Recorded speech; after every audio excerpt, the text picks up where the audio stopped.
pasca debat capres yang digelar oleh KPU, banyak beredar video emak-emak pendukung Prabowo Subianto menangis dan seolah dikemas sangat dramatis. Pasalnya, capres yang mereka dukung diserang bertubi-tubi back attacking combo seperti di game-game fighting yang dilakukan oleh Anies. Semakin tragis karena banyak sentimen negatif sehingga tidak berakhir manis. Kita tidak tahu apakah video tersebut muncul secara natural atau ini diarahkan secara massal.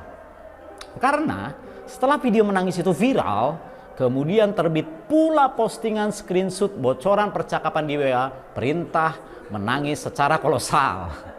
Bocoran percakapan tersebut juga memang belum terkonfirmasi kebenarannya. Apakah asli atau cuma karangan asal-asal oleh akun abal-abal?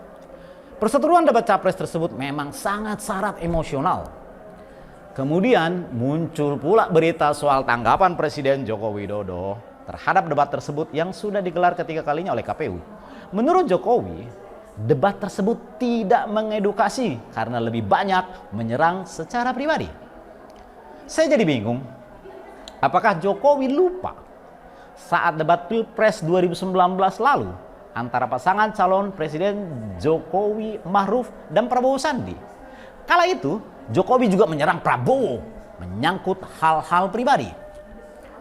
Dan kebetulan salah satu isu yang dijadikan peluru serangan adalah isu yang sama yang juga digunakan oleh Anies menyerang Prabowo saat debat lalu, yaitu terkait sejumlah tanah yang sangat luas milik Prabowo sendiri.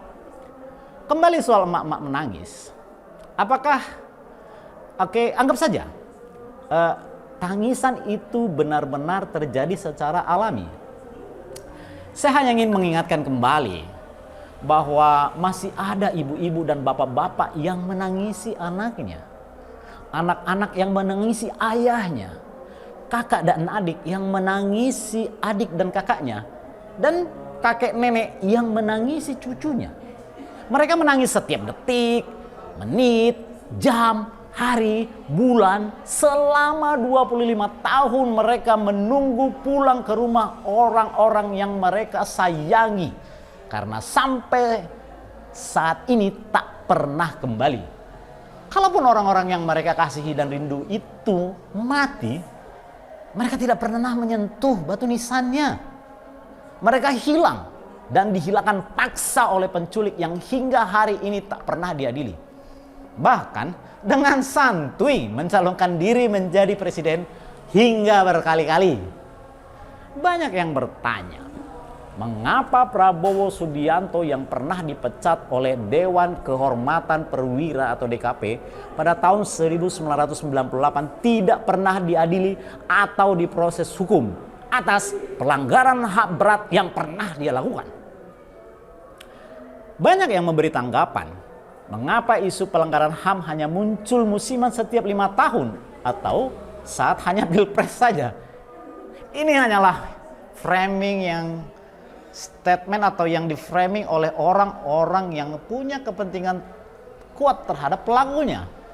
Faktanya, hingga hari ini aksi Kamisan yang dilakukan setiap hari Kamis sejak tahun 2007 dengan simbol payung hitam sebagai aksi penuntutan pelanggaran HAM yang dilakukan oleh para korban dan simpatisan serta kawan-kawan aktivis kemanusiaan sudah dilakukan sebanyak 800 kali lebih di depan Istana Negara.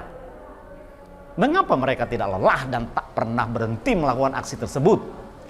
Karena selama Susilo Bambang Yudhoyono dan Jokowi menjadi presiden, mereka menutup mata, telinga terhadap konsistensi aksi Kamisan yang dilakukan hanya beberapa meter dari gerbang Istana Negara yang megah itu. Lalu mengapa SBY dan Jokowi membutakan mata dan menutup telinganya? Tentu ada lobster jumbo di balik batu. Ada kekuatan besar yang membuat SBY dan Jokowi takut dan harus berdamai dengan pelaku pelanggaran HAM tersebut. Bahkan berkoalisi menjadi penguasa di Republik yang katanya negara hukum, di mana para penegak hukum dengan seenaknya melanggar hukum. Perdamaian tersebutlah yang membuat air mata para keluarga korban tak bisa kering hingga detik ini. Dan air mata itu bukan air mata buaya. Saya Parto Bangun, salam demokrasi.